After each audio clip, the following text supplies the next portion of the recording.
Pain heals. Chicks dig scars. Glory lasts forever.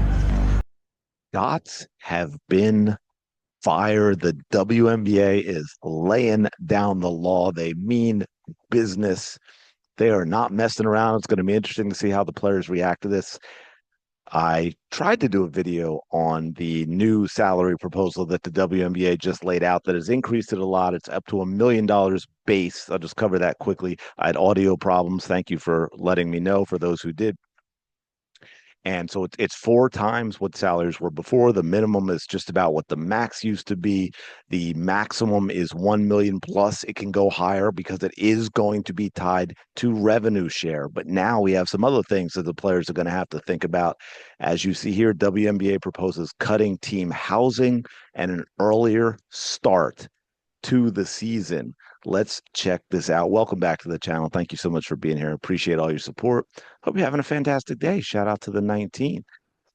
As you can see here, the WNBA, this is what I was talking about, proposed a seven-figure base max salary as part of a new collective bargaining agreement. But yeah, it's coming at the cost. The WNBA is deciding, hey, you know what? We're going to get into this other things that all these professional leagues do as well. We're going to work on taking to the next level. And guess what? When that happens, the players aren't going to be happy with all the changes that are going to be made. Okay. That is just the way it is going to be. And they are going to have to take a step back and realize that it's not going to be all about them getting every single little thing that they feel they are entitled to.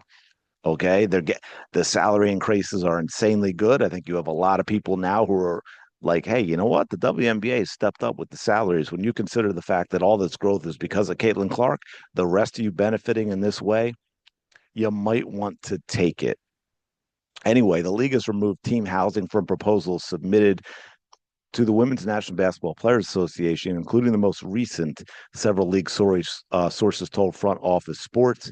Teams have been required to provide players with in-season housing since 2016. So first of all, make that clear, 2016. Now, I know the league's only been around about 30 years. What, 96 was the first year, I think. So, relatively speaking, in the in-housing stuff hasn't been around that long.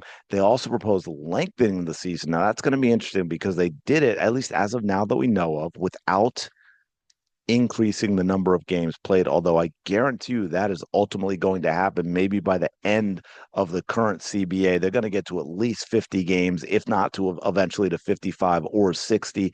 Probably also going to be an increase in the playoff game numbers, right? I don't think they are going to be able to increase the number of teams at this point. Although once they have 5 years from now, which I think is where the Philly team is, or maybe it's four now if they were included in this past season, I forget, but they may eventually go to 10 teams where maybe you have a play-in like the NBA does now, or maybe you have, a couple of teams that get buys or whatever it might be, but they'll probably be doing something with the playoffs as well. I don't think in the fall they want to go too much further and get into the meat of competing with all the fall sports, the NBA, Major League Baseball playoffs still probably going on, the NHL, of course, the NFL and college football as well, which is why the WNBA was in the summer to begin with. But check this out.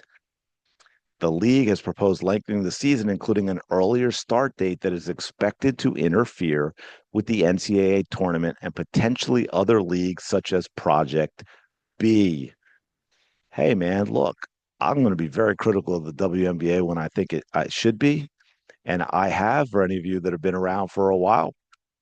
But this is also about self-preservation, and they got to do what's best for them. And they got all these leagues cropping up now that, unlike the leagues that have existed before, where WNBA players go play in the off season for the most part, leagues like Unrivaled, leagues like Project B are definitely direct competitors to the WNBA. And they're saying, you know what? We're going to have to put a stop to that sort of thing. The start date for training camp could be as early as mid-March, sources indicated. The current 44-game regular season runs from mid-May to early September. The 25 WNBA finals ended October 10th. It doesn't make logistical sense, one source told FOS. I wish we could get an expansion of that because I'm not sure what they mean by logistical sense, other than the conflict with the end of the college season. I'm going to get to that in a second here to talk about. There's a couple of things going on with that are going to be interesting to see what happens. But I understand why the WNBA would be doing this sort of thing because I think they have to keep it that they have an eye on more games. And I understand wanting that, to ultimately make players decide, hey, are you going to be a WNBA player or are you going to be one of those? Well, I think now it's 66 for the first season that starts in 2026. One of those players that's going to go play in Project B. You're no longer going to be able to do both. And with this proposal, with the salary increases, where I think the minimum is I forget off the top of my head, but it's close to what the max is now. It's around 230, 240, something like that will be the minimum. Okay, with a max being the base of 1 million. I think, yeah, I think we have, where is it? Hold on. Well, you can see that right now. Max base of 1 million potential earnings with revenue share. It's going to be tied to revenue share to 1.2 million. Multiple players per team would be eligible to sign for this supermax base in 2026. There it is. The average salary over 500,000 with the minimum of more than 225. So I think I was right. I think for some reason like 230, 236 seems to be popping into my head, but the salary cap going from 1.5 million to 5 million, obviously that's a huge, huge increase as well. And it is going to grow with league and team revenue. Okay. League and team revenue, unlike the what the players were unhappy with, which was basically a 3%, basically a cost of living increase every single season. So that is going to be very different. Now, about the housing, before we get back to the mid-March start to this league, under the current CBA, players have multiple options during the regular season and the playoffs for housing. Players can either stay in housing provided by the team or receive a monthly stipend, which varies by city, which makes sense, cost of living. Players with children under the age of 13 receive a two-bedroom unit. That's kind of cool.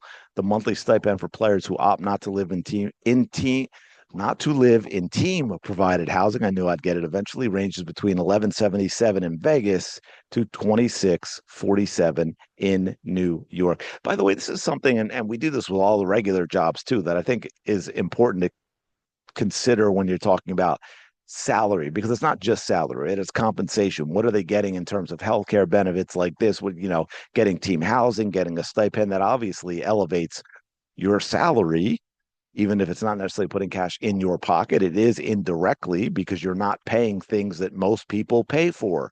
So that increases those salaries people are complaining about. Now, as it says here, the players most affected would be those under temporary contracts who will, in many cases, be in WNBA markets for only a short period of time. Now, this is true. But that being said, with the increase in salaries, and I still haven't seen anything about it. I'm going to be interested to see how it happens. Maybe an increase in the roster size from the 12 to 14. Most teams carry 11. You've got the salary cap jumping from 1.5 million to 5 million the first year, and that's going to go up with revenue share. Is there may be fewer of these situations with these temporary contracts, with these 7-day deals, and those things will pay more. So in theory, like I said, I don't have numbers for how that's going to look because, again, for me, roster size is going to dictate a lot of that as well. But in theory, with those situations, because we don't talk about this with, say, the NBA or this or that, you'll have a lot fewer of these situations where players are getting 7-day contracts and so forth and bouncing around from team to team, like some of these players have done, Aaron McDonald, Odyssey Sims, etc. So there becomes much less of an issue because it's happening not nearly as often and the players are making more money. So hopefully that is not that big of a deal. The current CBA would allow the WNBA to move the start of training camp up to April 1 at the earliest. It cannot be moved up more than 30 days before the first day of the regular season. The season is currently permitted to run through October 31st. In recent years, training camp has begun at the end of April, weeks after the conclusion of the NCAA tournament and the WNBA draft. Last October, Commissioner Kathy Engelbert announced the league's decision to increase the regular season to a 44-game slate. The schedule change included the WNBA final switch to a 7-game format. I think playoffs in general may go to more games like that. Now, as it says, a lot of people talk about the interference with the timeline of the NCAA tournament and would have rookies arriving weeks into the season. Maybe. That's the other thing that's interesting. And that is one of the things that is I can't say it's different about all leagues because I can't think of all of them off the top of my head. But like, let's use the NBA for example, right?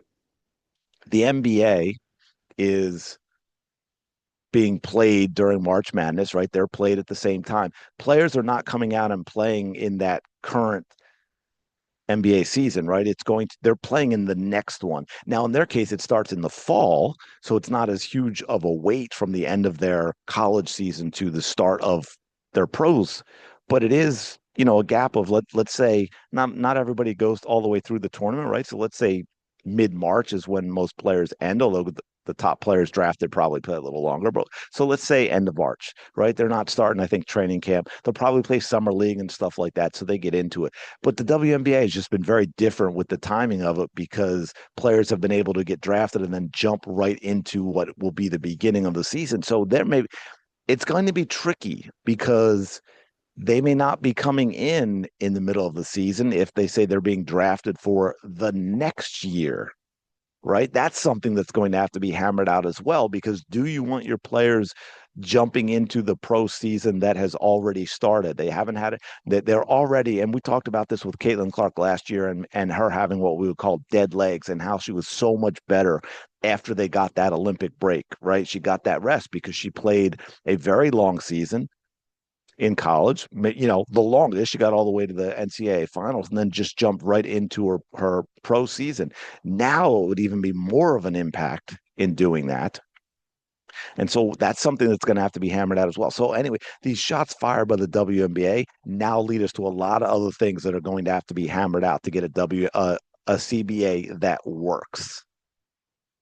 And then, of course, another thing that it's different, a little different for the WNBA, but especially with NIL, you've got these college players building their brands, and you want that coming into the WNBA to help it grow. We saw that obviously with Caitlin Clark, but even setting her aside, let's face, we've got some other players that are more names than the WNBA has had previously because they were kind of the first crop that was able to build their brand in college. Cameron Brink, Angel Reese, etc.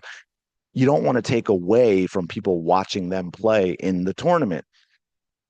That's just another thing to think about. It's going to be really interesting to see how this all works out. Anyway, let me know your thoughts on all this in the comments below. Appreciate you checking out the video. As always, smash the like button, subscribe to the channel so I can stop seeing that negative number that we've been seeing since the season ended. People checking out, it's like, no, I'm done with this Caitlin Clark stuff. Hopefully you're not. Let me know how it's going, what you think about all this, if you think there's going to be a 2026 season or at least one that starts on time. Because remember, we still got all these things like the draft for the multiple expansion teams. Those expansion teams are on hold. I'd be pissed if I spent all that money to get into the league and then this is happening. Let me know about that as well, and I will talk to you later.